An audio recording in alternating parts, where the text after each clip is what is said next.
kita tak dapat lari dalam bidang pendidikan ni, yang itu fokus kita adalah kepada anak-anak kita, kemejadian anak-anak kita. Jadi ada 5 yang kita akan berikan fokus sepanjang saya berkhidmat di Kementerian Pendidikan Malaysia ni sebagai KPPM. Yang pertama sekali ialah kita sedia maklum bahawa Pelan Pembangunan Pendidikan Malaysia 2013-2025 akan berakhir 2 tahun lagi. Pelan Pembangunan Pendidikan ni adalah satu dokumen yang sangat penting yang akan menjadi garis panduan kepada seluruh warga pendidikan untuk melaksanakan semua inisiatif berkaitan dengan bagaimana nak memperkukuh dan memperkasakan pendidikan. Jadi kita akan laksanakan pelan pendidikan yang baru. Jadi tahun 2024 ni kita sedang melaksanakan antaranya ialah sesi lipat urus, town hall, dan juga mendapatkan input dan pandangan daripada seluruh masyarakat berkaitan dengan apa yang kita nak kepada anak-anak didik kita pada masa akan datang. Jadi pelan pembangunan pendidikan ni adalah menjadi keutamaan kepada kita lah, supaya ada kesinambungan bila tamatnya PPPM 2013-2025 terus diikuti dengan pelan pembangunan pendidikan yang baru. Yang keduanya yang ingin saya berikan penekanan ialah berkaitan dengan bagaimana kita perlu mengukuhkan rangkaian pendidikan kita. Pendidikan ini adalah dinamik dan ianya memerlukan penglibatan semua pihak. Ianya bukan milik Kementerian Pendidikan sahaja. Jadi untuk itu, kalau kita nak meningkatkan kualiti pendidikan, kebersamaan daripada semua pihak, daripada pihak luar, PIBG, PIBKS, komuniti, industri dan sebagainya adalah sangat penting.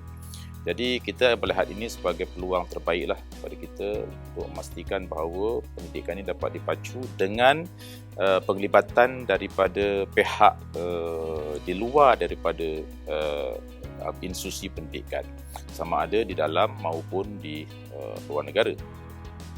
Yang ketiganya adalah berkaitan dengan pengurusan sekolah. Kita akui bahawa di Malaysia ni ada 10,232 buah sekolah yang diteraju oleh pengetua dan guru besar.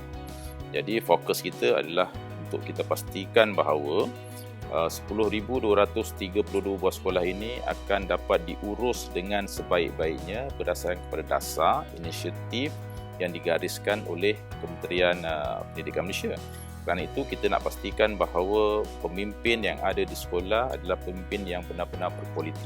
Itu kita akan jadikan fokus dan banyaklah program-program akan kita laksanakan untuk kita develop kepimpinan kita di peringkat sekolah supaya mereka ini boleh mengupayakan pengurusan sekolah, dapat memastikan proses delivery yang melibatkan dasar dan operasi sekolah ini dapat berjalan dengan baik, dan akhirnya natijahnya adalah murid-murid kita akan mendapat kesan yang positif terhadap kualiti pendidikan itu sendirilah.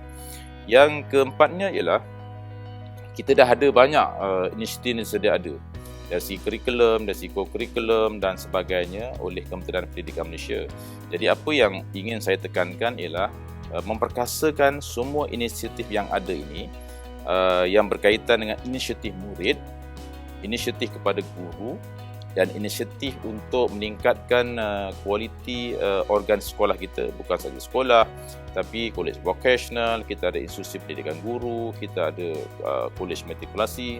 Semua ini akan kita perkukuhkan dari segi inisiatif-inisiatif yang ada untuk semua institusi kita ini bergerak dan juga kumpulan sasar kita ini dapat ditingkatkan dari segi kualitinya lah.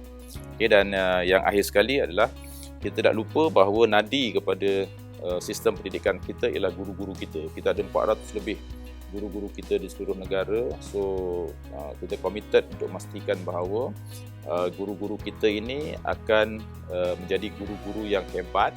Jadi kita perkukuhkan keupayaan guru-guru kita khususnya melalui latihan-latihan yang pelbagai.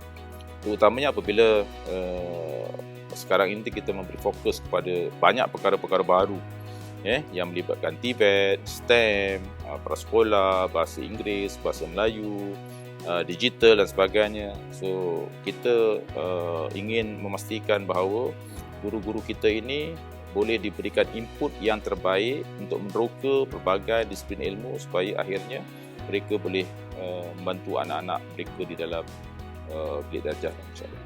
So itu antara fokus kita dalam tahun 2024 ini. Baik, isu berkaitan dengan murid menghantar jawapan kosong itu bukan satu indikator yang melibatkan seluruh murid yang ada di Malaysia ini, dan saya melihat ianya tidak ada kaitan pun dengan bila kita mansuhkan UPSR dan juga PT3. Untuk makluman kita bersama bahawa dalam sistem pendidikan kita ini, bila murid-murid mempelajari proses PDP berdasarkan kepada kurikulum yang sudah ada, mereka ini tidak ditaksir. Itulah penilaian yang kita buat kepada anak-anak kita, dan kita dah ada satu pentaksiran yang holistik sifatnya, iaitu PBS.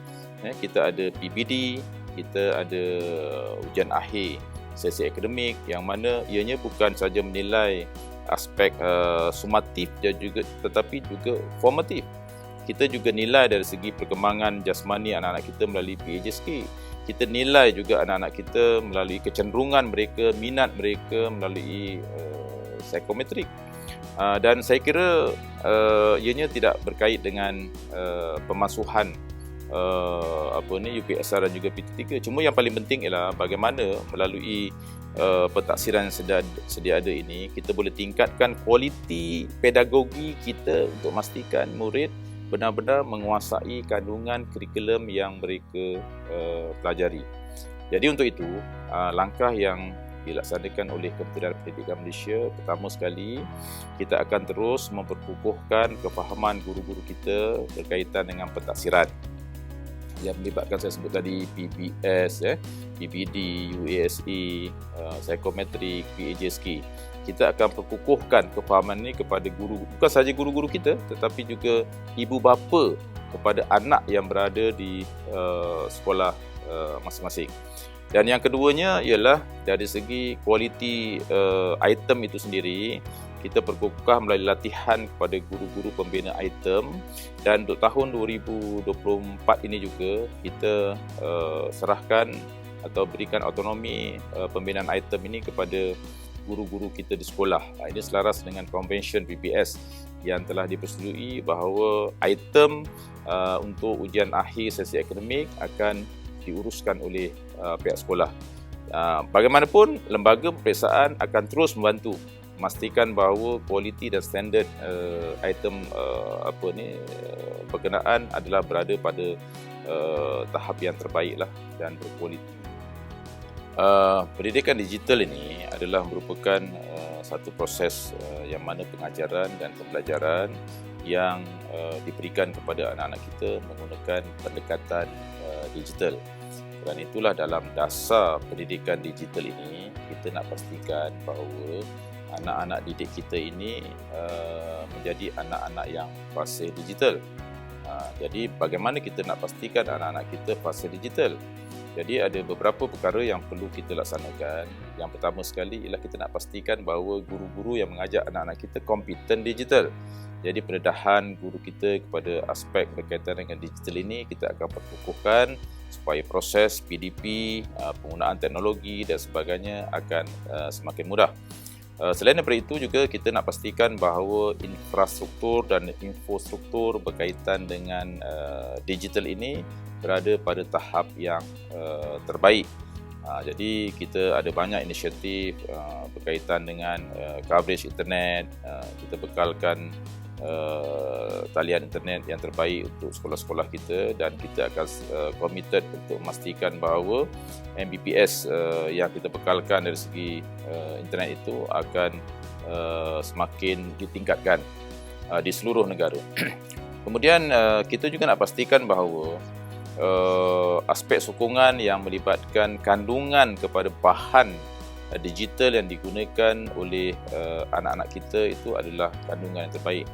Kita ada pelantar digital yang disebut sebagai delima. Dalam delima itu ada banyak sumber resource berkaitan dengan ilmu, disiplin ilmu untuk anak-anak didik kita yang melibatkan semua mata pelajaran. Jadi ada banyak bahan yang telah kita masukkan dalam pelantar digital itu, termasuklah juga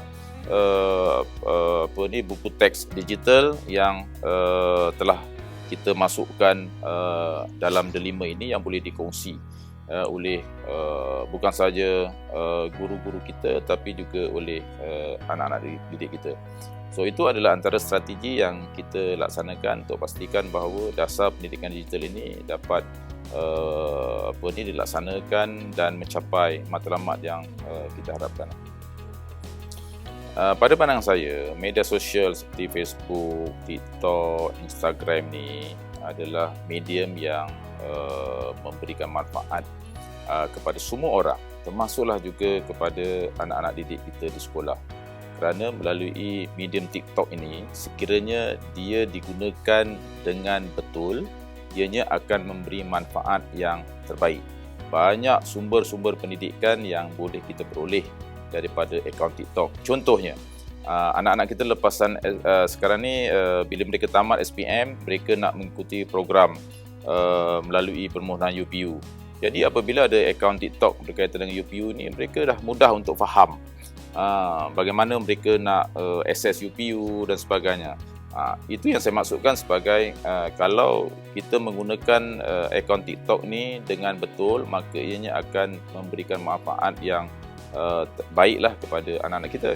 Cuma pada pandangan saya, semua media sosial ini sekiranya diurus dengan betul, maka betul lah jadinya. Jadi untuk itu, bagi anak-anak kita di peringkat sekolah yang mempunyai akaun TikTok, kita perlu pastikan mereka ini mempunyai integriti yang tinggi dalam menggunakan media sosial. Itu yang paling penting. Apa yang boleh, apa yang tak boleh, apa yang sesuai, apa yang tak sesuai, itu yang paling penting. Jadi untuk itu, kita di Kementerian Pendidikan Malaysia, kita juga telah mengeluarkan garis panduan penggunaan media sosial kepada guru dan juga murid-murid kita. Dan kita harapkan kalau garis panduan itu dipatuhi, diikuti, maka penggunaan TikTok ni bagi kita tak ada isu. Kerana penggunaan TikTok ni dah meluas untuk tujuan PDP dalam bilik darjah. Bukan sahaja oleh guru tetapi juga oleh murid. Malah anak-anak kita dalam membuat persembahan proses pembelajaran juga menggunakan TikTok. Jadi pada pandangan saya tak ada timbul isu lah kalau anak-anak kita menggunakan TikTok, asalkan penggunaan itu adalah betul dan ianya akan memberi manfaat yang besar. So aspek integriti ni lah yang perlu kita berikan penegasan lah kepada anak-anak kita. Semua perkara yang berkaitan dengan isu permasalahan yang berkaitan dengan pendidikan, khususnya yang berlaku di sekolah, seharusnya diselesaikan menggunakan medium yang sesuai lah. Sebab itu isu-isu itu adalah isu-isu domestik yang perlu ditangani di peringkat sekolah. Tapi kalau kita gunakan media sosial sebagai satu platform, maka ianya boleh memberikan impak yang lain lah dalam mengurus dan juga menangani isu berkenaan. Jadi saya mengusulkan supaya semua perkara yang berkaitan dengan isu-isu yang berlaku di sekolah dikebukakan melalui saluran yang sedia ada lah di peringkat sekolah, di peringkat JPN, PPD dan sebagainya. Ini berkaitan dengan sistem sokongan yang melibatkan para sekolah. Saya sebutkan tadi bahawa kita dah ada satu pelantar yang dinamakan delima. Delima ini adalah merupakan satu pelantar yang mana banyak bahan sokongan yang kita letakkan di situ, tak terkecuali juga bahan sokongan yang digunakan untuk anak-anak kita yang berada di prasekolah. Kerana prasekolah ni ada kurikulum standard prasekolah kebangsaan.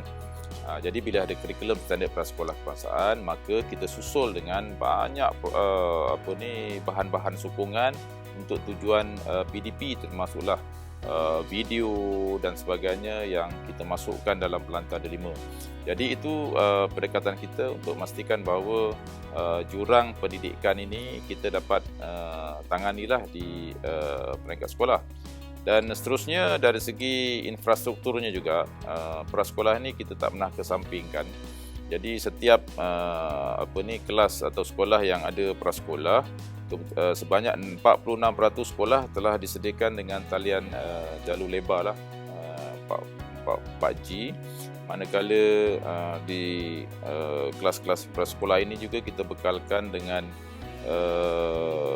komputer dan juga televisyen untuk memastikan bahawa anak-anak kita tidak tertinggal dalam menggunakan pendekatan digital. Bagaimanapun kita akan terus pertingkatkan dari masa ke semasa untuk memastikan bahawa anak-anak kita yang melalui proses pendidikan awal ini tidak terlepas daripada akses pendidikan digital seperti rakan-rakan mereka yang berada di sekolah rendah, insya-Allah.